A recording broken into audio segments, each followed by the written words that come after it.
My name is Mia. I'm 41 years old and used to be the Deputy Chief Operating Officer of a logistics corporation headquartered in Denver, Colorado. 4 years ago, when the company faced a severe crisis, I was the one who rolled up my sleeves and stayed in the office until 2 in the morning, doing everything I could to retain our last major client. I was the one who untangled the financial mess, restructured chaotic operations, and brought the company back onto the industry rankings.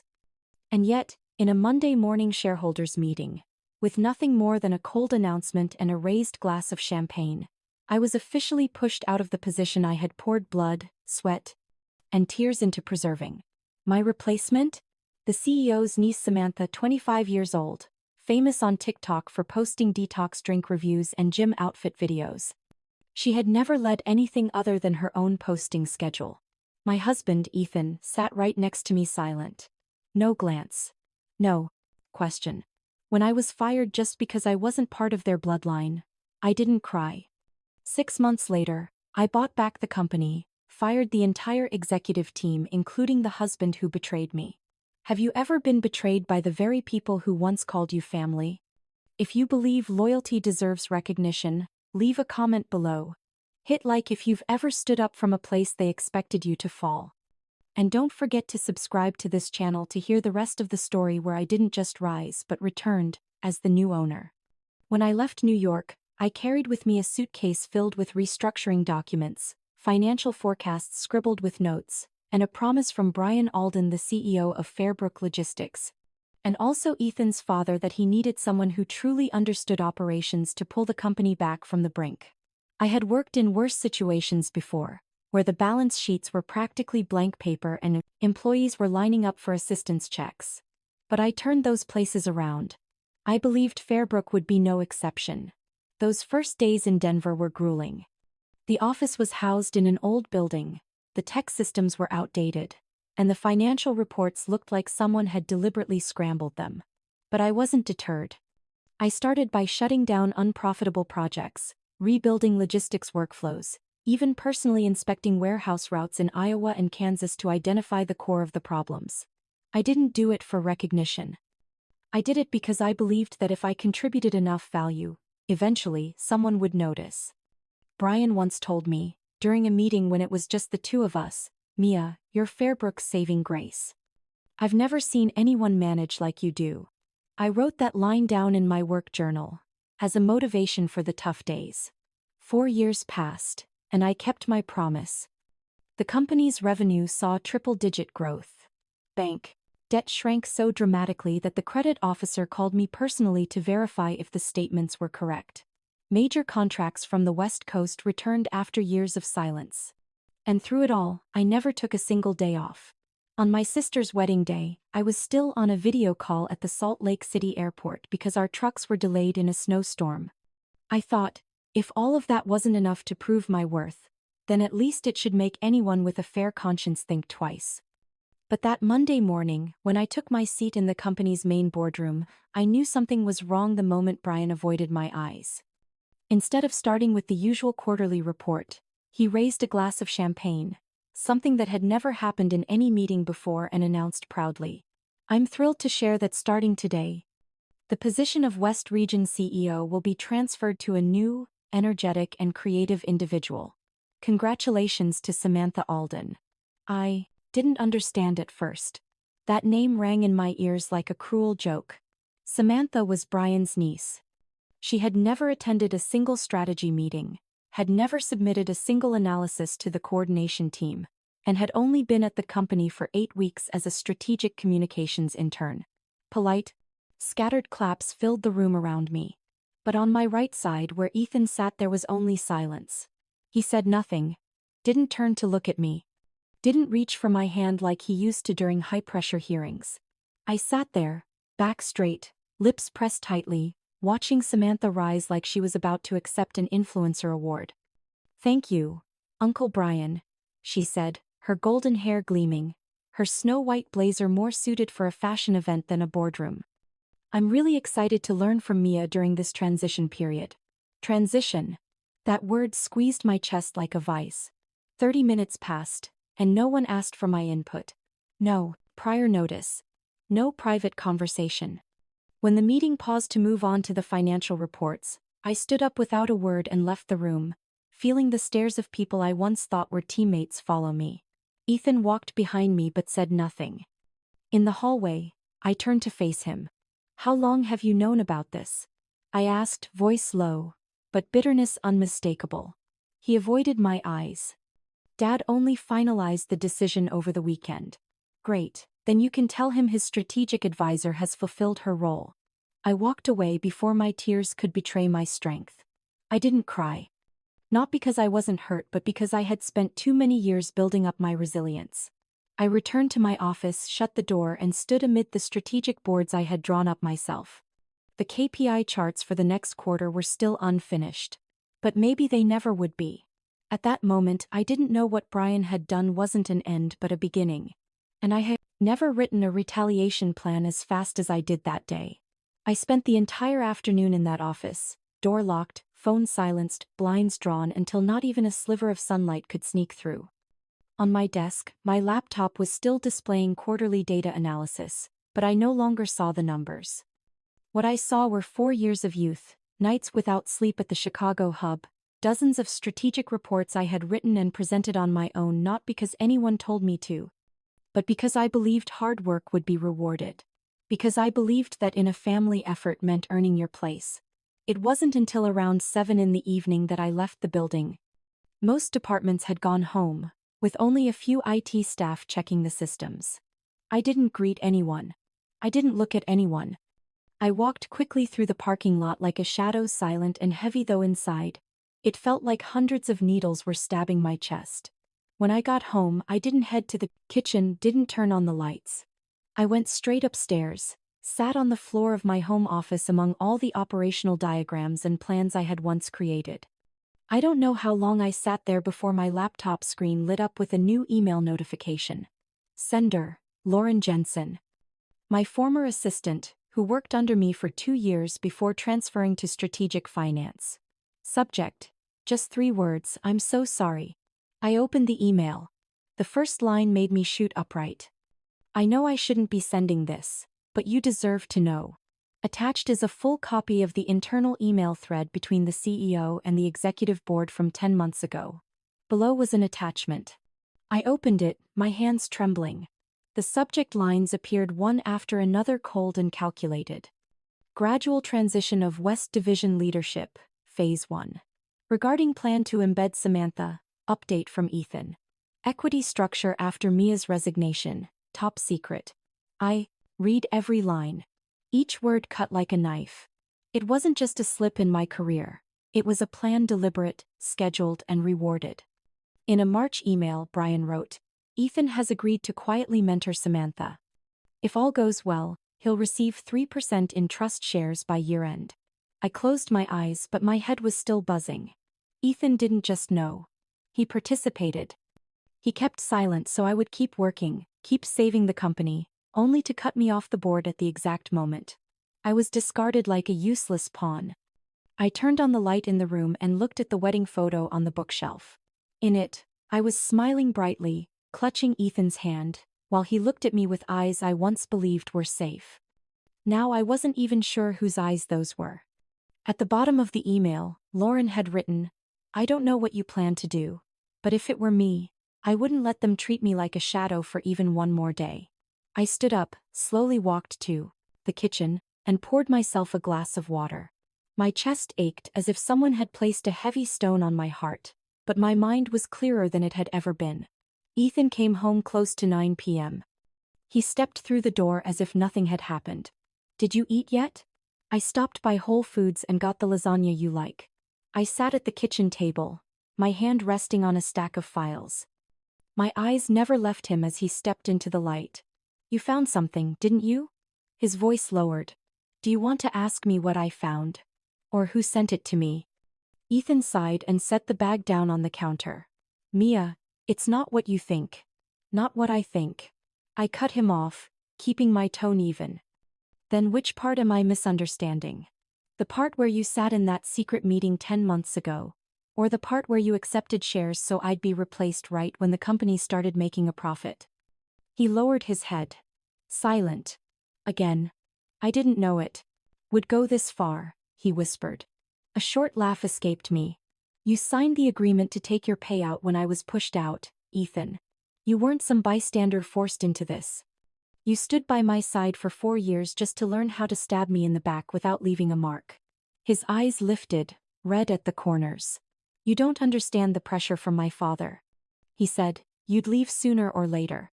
He was just preparing the company for a younger future. And you were there to get your share?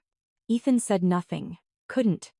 He turned his face away, leaning both hands on the counter. The house sank into silence. The only sound was the wall clock ticking each second. I'll be leaving here in a few days, I said quietly. But before that, I'll put everything I built with my own hands in order. What do you mean? I met his eyes directly. I'm no longer the COO of Fairbrook, Ethan. But I'm still the one who knows every loophole in that company's system. And I still have relationships with people Samantha hasn't even learned the names of. He opened his mouth, but I lifted my hand to stop him. Don't. Any explanation now is meaningless. I left the kitchen, went upstairs, and for the first time in 4 years, I locked the door while he stood outside. Not out of fear, but because I needed a space of my own to think about what I would do next. Not for revenge, but to begin. I left Denver just 8 days after that fateful meeting. No one came to see me off. Ethan stayed in the 2-story stone fireplace house we had chosen together 5 years earlier, while I drove straight north, carrying only 3 things: a suitcase of documents, a bag of personal belongings, and a new self that was beginning to take shape after everything. The wooden house in Montana was a property I had bought years earlier, a retreat I used for holidays, tucked away in the pine forest about a 15-minute drive from the town of Livingston. No landline, no neighbors, no stable Wi-Fi. Just the sound of woodpeckers in the mornings and cold winds whispering through the roof at night. For others, it would have felt like isolation. For me then, it was a place to breathe. I cleaned every corner, pulled the sheets off the furniture, dusted each wooden beam. Each action was like pulling myself out of the lingering days. That first night, I couldn't sleep. I sat still in the armchair by the fireplace, the flame burning low, my head empty yet my fingers unconsciously tapping on the folder cover, the habit I had whenever I was sketching strategy. The next morning, while climbing into the attic to look for some old storage boxes of files, my phone buzzed. A chill ran through me. Up here, the signal was usually unstable, and only truly important calls ever came through. I looked at the screen. Dale Morrison. I didn't think I had ever spoken to him directly, but the name was unmistakable. Dale was one of the most famous investors in the West, founder of Morrison Strategic Capital, a venture firm known for seizing companies with potential mismanaged by their leadership.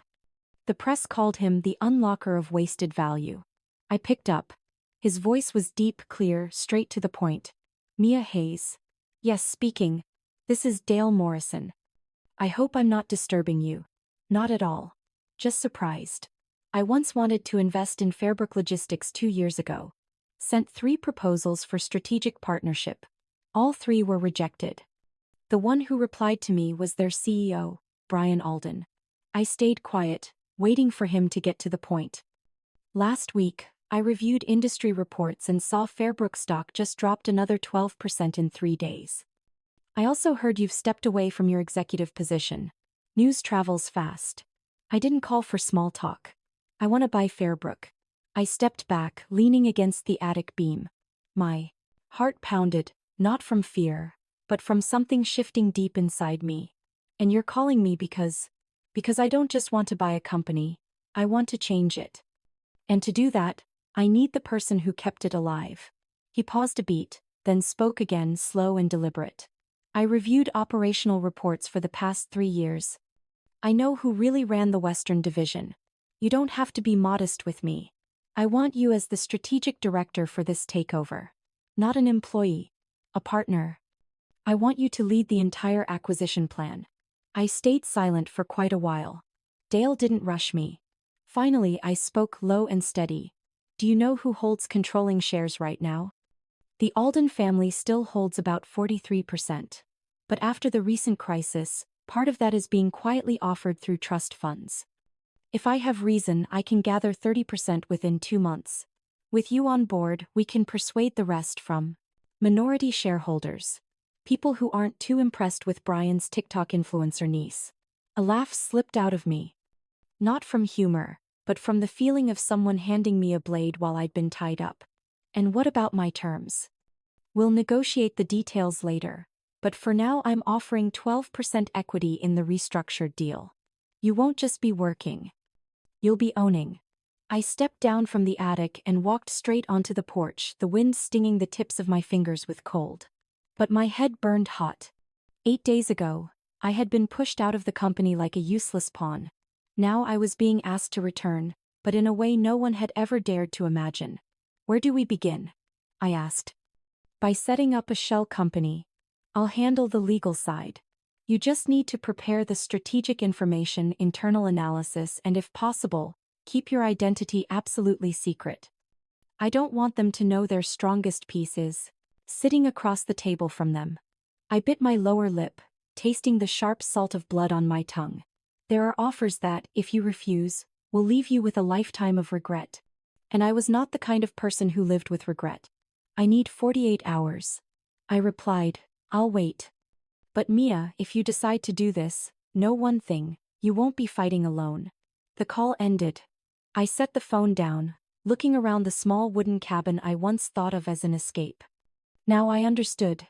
This wasn't a place to hide. This was where I would begin again from a corner of the Montana forest, with a plan big enough to bury the system that betrayed me. It took me only 36 hours to make my decision, faster than the time I had ever taken to sign a long-term contract with any partner in my old career. I didn't analyze risks, didn't draft a detailed SWOT chart. I had already lived through the worst. The rest. I called it evolution. I came back to Dale in a virtual meeting that lasted exactly 40 minutes, sitting at the wooden dining table in my Montana cabin, surrounded by scrap papers full of handwritten notes. The morning light streamed through the window, landing on the folder where the words Grey Rock Partners were written in bold blue ink across the cover. We'll start from here, I said when Dale appeared on the screen, his face calm, eyes sharp, just like the first time I heard his voice over the phone. Why did you choose that name? He asked. Grey Rock is the name of a nearby mountain. It doesn't look too high, not too prominent. But from its peak, you can see the entire valley below. I don't want anyone to notice us until they realize. We're already standing over them. Dale nodded, satisfaction plain on his face. You think like a true strategist. The very next day, I drove to Bozeman to meet a corporate attorney Dale had recommended, Nora Salinger. A woman in her 50s, streaks of gray in her hair, sharp eyes behind horn-rimmed glasses, and a no-nonsense way of speaking. We'll register Grey Rock as a private investment fund, working in logistics and supply chain, she said in her small, file-cluttered office. Your name won't appear in public records. The ownership structure will be spread out through a trust in Delaware. If anyone digs, all they'll see is a neutral group of investors. I need more time to assemble my own advisory team, I told her, people unconnected to Dale, with no ties to Fairbrook. I want them smart, loyal, and most of all with nothing left to lose. I know a few you'll like, Nora replied. Within 2 weeks, Grey Rock Partners was officially operating. We established our legal base in Denver, a deliberate move. I wanted every step to have a tie to the place where everything began. On paper, Grey Rock was a venture capital firm expanding its logistics portfolio in the American West, focusing on mid-sized businesses with recovery potential after the pandemic. In reality, my team and I began hunting for small slices of Fairbrook logistics stock being quietly sold on the secondary market. We started with pension funds that had invested in Fairbrook back before restructuring. Some were tired of the current leadership, especially after Samantha took over and the quarterly reports nosedived. I personally wrote to them, of course, as Grey Rock's investment strategy director, laying out the vision of reviving a Western logistics icon through new leadership and independence from family influence. Several called back within hours. I've been considering pulling out, said a representative from a New Mexico pension fund. Fairbrook's a rudderless ship now. If you and your group are serious, we're ready to sell. I didn't offer high prices. I didn't need attention. I just needed steady accumulation, like wind carving stone. Each week, we picked up 1 to 2% from small sources. By the end of the first month, Greyrock held nearly 11% of Fairbrook, enough to be noticed, but not enough to trigger suspicion of something larger. During that time, I finalized my internal advisory team of 3. The first was Tom Ritter, former chief strategist of a major logistics firm, pushed out after rejecting a reckless IPO plan. The second was Jasmine Lee, a Seattle-based commercial lawyer specializing in reverse mergers and shareholder anonymity. The last was Raymond Clark, a financial data expert able to spot irregular cash flows from a single spreadsheet. We met online twice a day, once in the early morning and once late at night. I insisted on double encryption, no external servers, no personal accounts for communication. We're not acquiring a company, I told them in our first meeting, we're reclaiming what was stolen. Meanwhile, the press began whispering about Samantha's lack of leadership. A Denver Business Chronicle article described her disastrous press conference with a key Phoenix client, misnaming the warehouse management system, fumbling basic shipping process details, ending with "I'll have my assistant send the specifics later." The article was shared over 2,000 times in just 3 hours. I didn't comment, but inside I was frighteningly calm. I knew I was on the right track. Dale called me on a Thursday night. "Mia, I just got word from inside. Samantha's under pressure from the board. Some members want to revisit voting rights next month." "Good. We need another month. When we hit 20%, I'll float a soft merger offer." "You'll do that directly?" I paused. Cold air from the window bit into my neck. "Not yet. There's still something I need to prepare. They're not ready to know who's playing this game with them. And I wasn't ready to face the same people who once called me daughter-in-law but had tossed me aside. From the very chair I built with blood and loyalty. But that day would come. And when it did, I wouldn't come holding a single file. I'd come holding an entire company. 7 weeks after Greyrock Partners was formed, I received the first message from an old contact, Margaret Sandler, Senior Finance Manager at Fairbrook. She didn't say much, just one short line. "Did you see this morning's live stream?" I was in Bozeman, sitting in a small cafe with Tom Ritter and Raymond Clark, discussing how to approach a minority shareholder group in Arizona. I opened my phone, searched the logistics industry's private network, and immediately saw the video spreading like wildfire. Samantha, in a tight designer dress, stood before the camera with overblown confidence. Behind her, the Fairbrook logo and delivery charts. The livestream barely lasted 10 minutes, but left damage I knew couldn't be easily repaired. In the video, she confused a critical Midwest shipping lane for a backup route. She forgot the name of a major partner, Norlander Freight Co., a decades-old company making up 18% of recent quarterly revenue. Worse, when asked about recent delays, Samantha laughed and said, "Maybe it's the weather? Anyway, folks in that region aren't too great with schedules." A careless joke, but it struck at the pride of Midwestern business known for discipline and punctuality.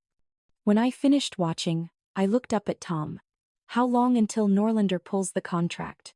He was ready. "They've already filed official notice with Fairbrook's legal office. Estimated value $12 million. Gone." Raymond shook his head. "And Fairbrook stock is already down 4% since this morning. At this pace, by week's end it'll drop 15%. I lifted my coffee cup but didn't drink. I knew this moment would come. I just hadn't expected it so soon. I checked my email, opened a file I'd prepared weeks earlier, filled with operational analysis, CEO performance reviews, financial risk projections, and investor confidence collapse scenarios if governance wasn't changed within 60 days. It was what I called my soft warning strike. No name, no Greyrock trace. I had Jasmine Lee send it. Through a legitimate intermediary, Westrock Advisors, an independent corporate consultancy, to every Fairbrook board member, along with an anonymous but provocative letter. "Are you willing to let decisions made out of family loyalty destroy what we've built over 3 decades? 3 days later, the ripple began. The Denver Business Weekly ran an exclusive. A live stream failure and the $12 million price tag. Is Fairbrook losing its way? The piece cited anonymous internal sources describing a severe governance crisis, where the person at the top doesn't understand core operations and keeps making emotion-driven decisions. Fairbrook's stock went into free fall, down nearly 17% in under 3 days, hitting its lowest level since 2019. On industry forums, names usually considered neutral started talking. A veteran member wrote, "I used to admire Fairbrook for how they survived the post-COVID crisis. But now, it feels like a brand relabeled by an ignorant marketing team." I didn't respond to anyone. I didn't speak up. I didn't need to. On the 4th day after the livestream, Dale Morrison called me from his office in San Francisco. His voice was low and decisive. "The board has called an internal session. Some members are demanding a reassessment of leadership capacity, and there's rumor Brian is preparing to temporarily step back in to calm the market." I let out a small laugh. A backward step to save face. They're not ready for real change. "But a few on the board are asking about Greyrock," he continued. "Seems the anonymous letter has them suspecting someone's watching from the Potomac outside. Good. Let them worry. We'll make them think the dissatisfaction is coming from multiple fronts. With enough pressure, they'll open the door themselves." Tom sat across from me in the small Bozeman office, tracking the stock feed on his screen. "At this pace, by next week we can scoop up another 3 to 5% from panicking smaller funds." Raymond nodded. "Some secondary holders are quietly listing. They don't want to show too much red on the quarterly report." I stood and walked to the window, looking out at the line of pines. Everything was moving. The wind had shifted. And I could feel it in every breath. "From here on," I said, "every move has to have purpose. No blitz attacks. We push in measured strikes, right time, right place. When they invite cooperation, we set the terms." Tom asked, "And if they don't invite us?" I turned, met his eyes. "Then we knock. And I'm the one holding the hammer." The special proven shareholders meeting was held on a Monday morning in March at the Broadmoor, once the glittering venue for Fairbrook's annual galas. The last time I crossed that marble lobby, I wore a navy gown, hand in hand with Ethan, accepting congratulations from colleagues who called me the silent cornerstone. I entered through a side corridor, up the service elevator, without a single greeting. My name wasn't on the guest list.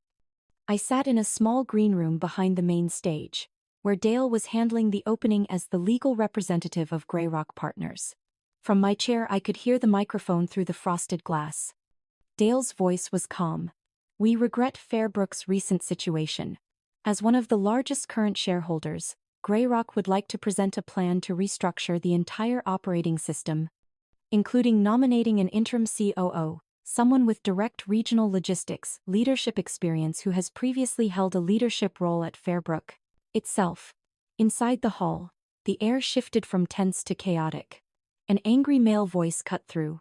"We never heard of any Greyrock until 2 months ago. What is going on?" Dale didn't flinch. "That's why we're here today, Mr. Whitaker. To make everything clear, transparently." In front of me was the gray suit I'd prepared like armor. I rose, adjusted my cuffs, and eased the door open when Dale nodded through the frosted pane. No one in the large room stood when I walked in. They were all their major and minor shareholders, board members, Brian at the head of the table and Ethan, to his right, looking at me with an expression somewhere between confusion and regret. I stopped at the center, file in hand, eyes forward. "My name is Mia Hayes," I said, voice low but carrying. "And I am the Strategic Chief Operating Officer newly appointed by Greyrock Partners under a signed agreement, effective today." A heavy silence dropped over the room. Brian shot to his feet, face flushed red. "What kind of joke is this?" I turned, met his eyes. "No joke, Mr. Alden. This is the consequence of what began the day you signed me out of the position you once promised was mine. A board member, Miss." Charlotte Lynn spoke from the far end. "Miss Hayes, to our knowledge, you no longer hold any Fairbrook shares." "Correct," I replied. "But Greyrock currently holds 27.4%. Second only to Whitestone Holdings, which is dispersed and not engaged in direct management. Greyrock has placed me as COO with full authority to architect the restructuring strategy. If the board concurs, We're prepared to propose an asset combination, a reverse merger, bringing Fairbrook into Greyrock's strategic operating portfolio. With a new leadership team that is independent and genuinely competent. Brian stared at me as if facing a ghost. You came back from Montana just to do this? I didn't answer him. I looked to Ethan. His eyes crossed mine for a few seconds before he dropped his head. His hand clenched the chair, but he said nothing. I opened my file, pulled the first pages, and handed them to the recording secretary. This is the detailed proposal for a reverse merger. It specifies the new org structure, credit restoration plan, and a list of strategic clients willing to return if leadership changes. Several have provided written letters of support. Another board member asked, I hear Norlander Freight is back at the table? I've spoken with them directly, I said. And with 3 partners in New Mexico, Chicago, and Portland, they all said the same thing. They didn't leave Fairbrook because of technical failures. They left because they lost faith in the person at the top. No one spoke. The room was still. Only the steady rustle of pages turning as each person reviewed my proposal. At last, Charlotte Lynn looked around and spoke slowly. I propose a provisional vote to authorize Greyrock to execute the COO appointment and participate in operations according to its current equity stake, pending merger negotiations. I stood motionless, heart hammering, face neutral. Brian dropped into his chair, lips a tight line. Ethan didn't lift his head. The vote moved quickly. 9 in favor, 3 against, 1 absent. I was officially approved as interim operating leadership with full authority to restructure internally under Greyrock's roadmap. I gathered my documents, nodded thanks, and walked out beneath the eyes of people who never thought they'd see me like this again. Each step echoed on the granite like the strike of a gavel. I didn't need applause. I didn't need a welcome. I needed a key to reopen the door they had slammed in my face. I walked through with full decision-making power, no permission, no proof required. I was back to lead, not to stand in anyone's shadow. I returned to Fairbrook officially the following Monday. No fanfare, no press, no ribbon cutting. I didn't need any of that. I needed a decent temporary office, a chair I could sit firmly in, and an internal command board I could redraw from scratch. Something on the ground floor felt different. Not the architecture, the same granite lobby, the neatly trimmed plants in the hallway corners, but the air.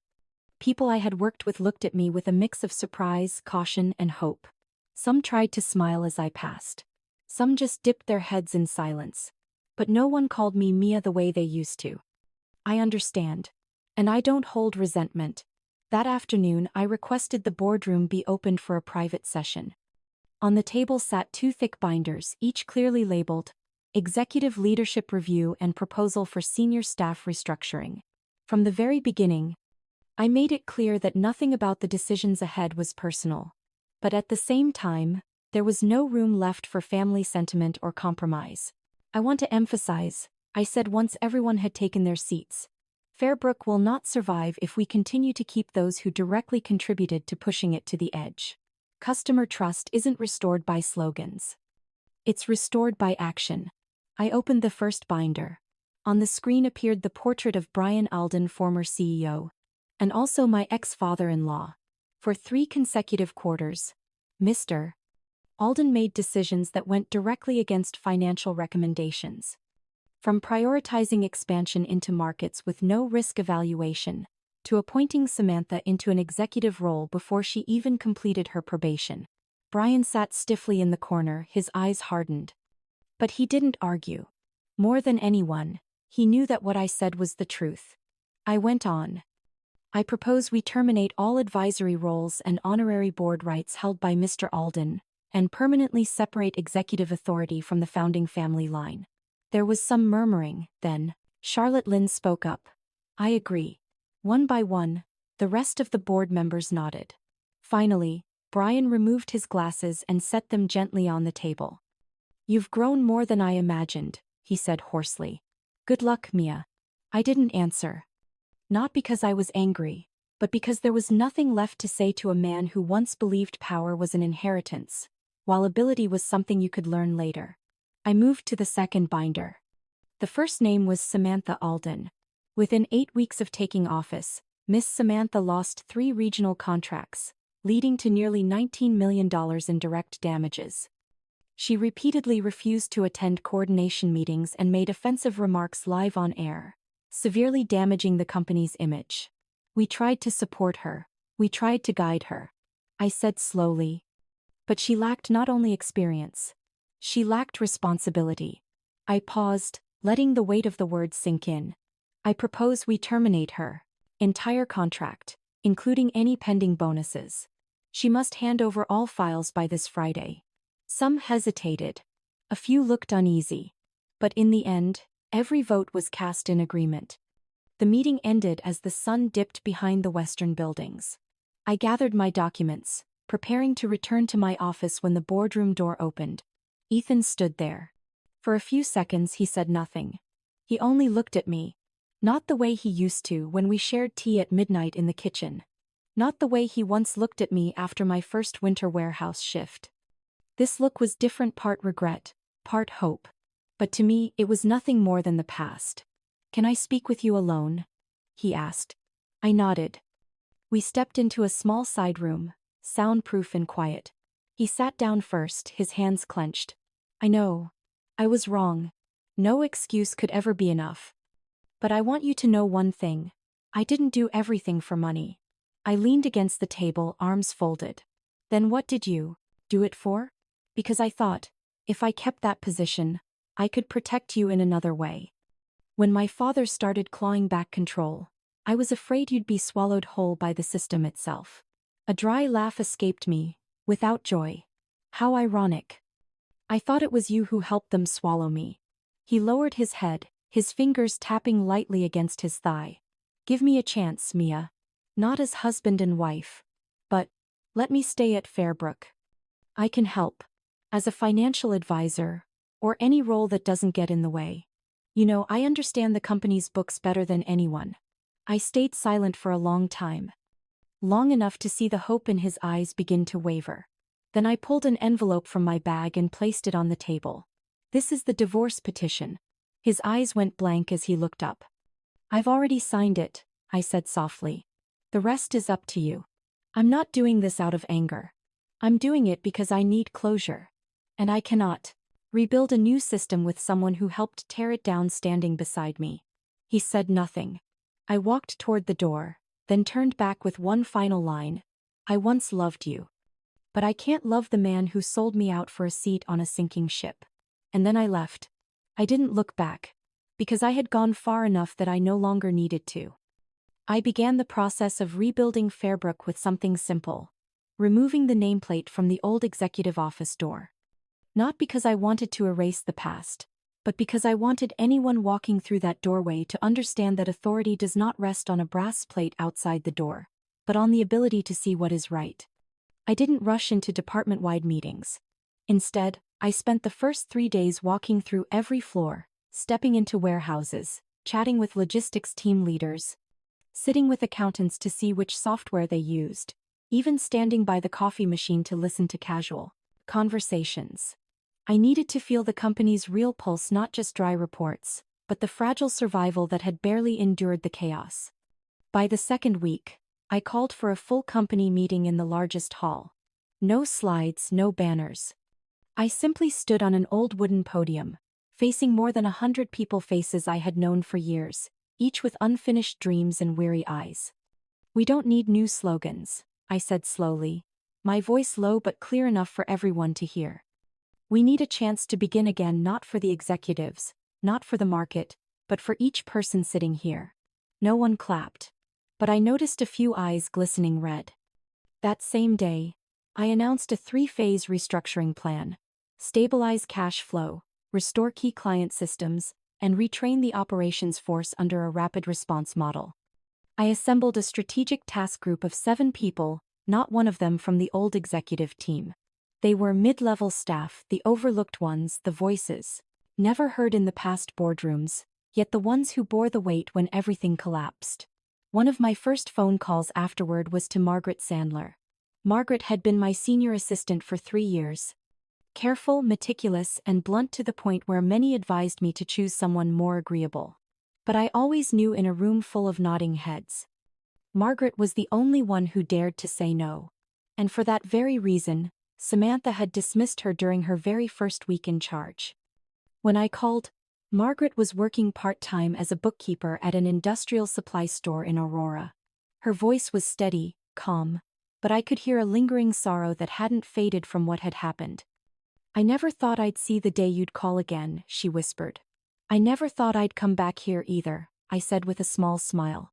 "But if we're both still standing after everything, then maybe it's time to start again, only this time, the right way." I asked her to return as Director of Human Resources for the whole company, a role that had never existed at Fairbrook before. Margaret hesitated. I understood. She had once been cast aside without a thought, had watched her loyalty treated as something outdated. But after 20 minutes of silence on the phone, she finally said one sentence: "I'll come back. But I won't stay quiet anymore." "Neither will I replied. In the 3 months that followed, we signed 3 major contracts with partners who had once walked away because they'd lost trust. I personally rewrote the operating proposal for the Chicago Salt Lake line and launched a real-time feedback system to handle delivery delays, an issue that had once cost us millions of dollars. Fairbrook's stock began to rise again. From its bottom under $10 a share, it climbed little by little, then suddenly surged when Norlander Freight announced a long-term partnership renewal. At first the press was cautious. But when we were nominated for Logistics News' list of the top 10 fastest recoveries after crisis, the tone shifted. From "can they really?" they moved to "they're doing what once seemed impossible." But what satisfied me most wasn't in the papers. It was in the break room, where I overheard a warehouse worker whisper, "Mia's really back. Does that mean we still have a shot?" It was in the eyes of a 42-year-old shift supervisor when I asked if she wanted to study financial management, and she froze. Because no one had ever asked her that before. I remembered myself at 25, standing in a freezing Bronx warehouse with a logistics degree, and no one willing to give me a job beyond counting boxes. I remembered thinking, if I ever made it, I wouldn't let anyone like me disappear into the crowd again. So Margaret and I built an internal scholarship fund called Second Route. We started small. Just 7 scholarships, at first, for women over 40 already working in logistics or warehousing, who wanted to study management, finance, or operational technology. The only condition: they had to have been rejected at least once because of age, gender, or personal circumstances. I announced the program during a Wednesday morning meeting, when people were still sleepy and not used to hearing the word scholarship from their company. But when I explained the condition that they must have once been turned away, I saw dozens of eyes lift. Silent at first, then slowly glowing brighter with every word I spoke. I ended with a line I hadn't written down in my notes. "I don't want this company to be remembered only for what we failed at. I want it remembered for the people who stood back up where they were once knocked down. Starting with you." After that meeting, Margaret came into my office. "Do you remember what I told you in your very first performance review?" I nodded. "You said I should stop sugarcoating things and start speaking plainly." She laughed. "And now you're doing it better than I ever imagined." I looked at her, then out the glass window where sunlight poured onto the bustling warehouse floor. "Margaret, this is only the beginning. Then we've got plenty of work ahead," she said, her voice brimming with pride. "But at least, this time, we get to do it together." One June morning, I received an official letter from the American Association of Transportation and Logistics, just as I was walking back into my office after a Northern Hub inspection. The letter was printed on thick paper, the envelope embossed, simple yet dignified. Inside, it read, "We are honored to invite Miss Mia Hayes, Chief Restructuring Officer of Fairbrook Logistics, to speak at this year's National Transportation Conference on the theme, Trust, Innovation, and Human Value in Post-Crisis Management." I placed the letter on my desk, not reacting. Right away, I looked out the window at the warehouse settling into the afternoon shift, trucks rolling slowly through the main gate, the flag outside swaying lightly in the wind. The scene was calm, but it never let me forget the road I had traveled. I didn't tell anyone at Fairbrook about the invitation immediately. I needed time to think about what I really wanted to say. Because I knew this wasn't just a technical talk. It was a chance to address something whispered for years in closed conference rooms, that loyalty, when dismissed, could turn into an undercurrent strong enough to bring down even the mightiest system. 3 weeks later, I stepped onto the main stage at the Chicago Convention Center. In front of me sat more than 600 representatives from transport companies, logistics firms, supply chains, and strategic investors from across the United States. In that hall, I spotted a few familiar faces. Some had shaken my hand when Fairbrook was little more than a Coz's name in debt. Some had turned their backs when I was in freefall. But today, all of them sat in silence, waiting for me to speak. I stood at the microphone, set my prepared speech aside. I had written it, edited it 12 times. But I didn't need it anymore. I took a deep breath. "My name is Mia Hayes," I began, my voice steady but firm. "I stand here today not because I'm better than anyone in this room. I stand here because I've failed not once but many times. And once, I failed in the very place I used to call home." The room went utterly silent. Everyone seemed to understand this would not be a typical victory speech. I once worked at a family-run company. I gave 4 years to keep it alive through a crisis, saved contracts one by one, negotiated every deal. I wasn't the only one. Hundreds of us poured sweat, sacrificed family, health, time, all to keep that name alive. I paused. A man in the front row tilted his head, eyes fixed on me. I continued. But when the storm passed, the question wasn't who had kept the company standing but whose bloodline matched whose. And when power was handed out based on family ties instead of ability and loyalty, I was cast aside. Several people exchanged looks. I didn't name names, but they knew. That story had filled the headlines for months, not with scandal, but with the unlikely recovery of a company once left for dead. "The cost of disregarding loyalty," I said carefully, "is losing the very foundation that holds a company together." A woman in the middle rows nodded slightly. Others began to jot notes. I didn't rush. I let my words settle. I didn't come back for revenge. I came back to remind everyone. Businesses don't survive on slogans. They survive on people. On those who stay when things get hard. On those who don't need the spotlight but still make sure every shipment arrives on time.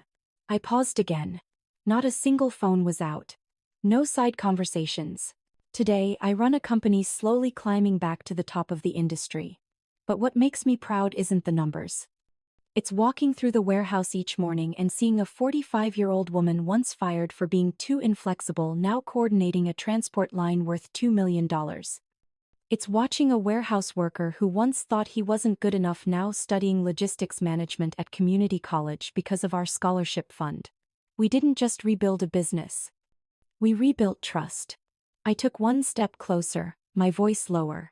If you hold leadership today, remember this. People are your greatest capital. Don't wait until they leave, taking not only their skills but your customers' trust with them, before you realize it. The hall was still dead silent. I ended with a line I hadn't written in any draft. Sometimes the most important lesson a company can learn comes from the very person they once thought was the easiest to replace. I walked off the stage into a silence so deep, it felt heavier than applause. Then came the sound of applause. At first scattered, then steady, then thunderous. I didn't turn back. I just walked straight toward the backstage, where the stage lights no longer reached me, but my heart had never felt lighter. Not because I had won, but because I had spoken what needed to be said, not for myself, but for everyone who had ever been treated as invisible. The morning on the Oregon coast that day wasn't anything special. Clear skies, soft sunlight, waves rolling onto the shore like the calm breathing of someone in peaceful sleep. I sat on a long blanket, legs stretched out so my toes touched the edge of the water, beside my daughter Ellie, who was engrossed in a picture book we had just bought from a little bookstore in town. I always loved days like this. No phone buzzing nonstop, no red-flagged emails, no meetings dripping with power games. Just me and my girl, a few pages of a book, the scent of salt water, and the sounds of nature, simple, quiet, but never empty. Ellie looked up, frowning. "Mom, in this story, the main character chooses to forgive without getting an apology. Is that fair?" I looked at her. Her light brown hair danced in the breeze. freckles dotted across her sun-kissed face from all her time outdoors. An innocent question, but one that struck right at what I had been thinking about for so long. Fair doesn't always mean what people think it does, I said gently. Sometimes, forgiveness is a gift you give yourself, not the other person. She nodded as if half understanding, then turned back to her book. I smiled. That was enough. Ellie didn't need to grasp everything just yet. Life would teach her the rest bit by bit, step by step. I was about to pull out my notebook to jot down some ideas for the new scholarship program my company was sponsoring when the mailman appeared, walking along the sandy path. From the parking lot, he called out, "Miss Hayes, mail for you. No return address, but it looks important." I stood, walked over, and took it. An ivory envelope, heavy in my hand, with embossed silver trim. I didn't need to look closely to know who had sent it. I opened it. Inside was a wedding invitation. The names printed clearly. Ethan Hayes and Veronica Bloomfield inviting me to a wedding at a luxury resort in Napa Valley. With a handwritten note in the familiar script I once knew so well. "I hope you can come, even if only to give your blessing." I felt no anger, no pain. Just emptiness. Not the kind that comes from missing something, but the kind that comes from no longer needing it. I walked back to Ellie, placed the card on the small wooden side table next to the lounge chair. She looked at me. "What is it, Mom?" "An invitation from someone I used to know." I shrugged, tearing the card into little pieces and dropping them into the trash bag beside me. Without a moment's hesitation. Ellie didn't ask anything more. She returned to her book, as if it was the most normal thing in the world. I sat down, the sea breeze brushing across my face, carrying with it the soft brine of salt and the wild scent of dune grass. I closed my eyes, sitting in silence for a long while. My mind no longer filled with images of tense boardroom battles, of being pushed out of the very company I had helped build, or of Ethan's averted gaze during that last hearing before the board. I no longer wished for anyone to understand me, nor needed anyone to admit that I had been right. I had walked through all of it not to become a hero, but to be able to sit here on an ordinary Saturday morning with my daughter, without fear, without pretense, without forcing myself to fit into a mold someone else had drawn.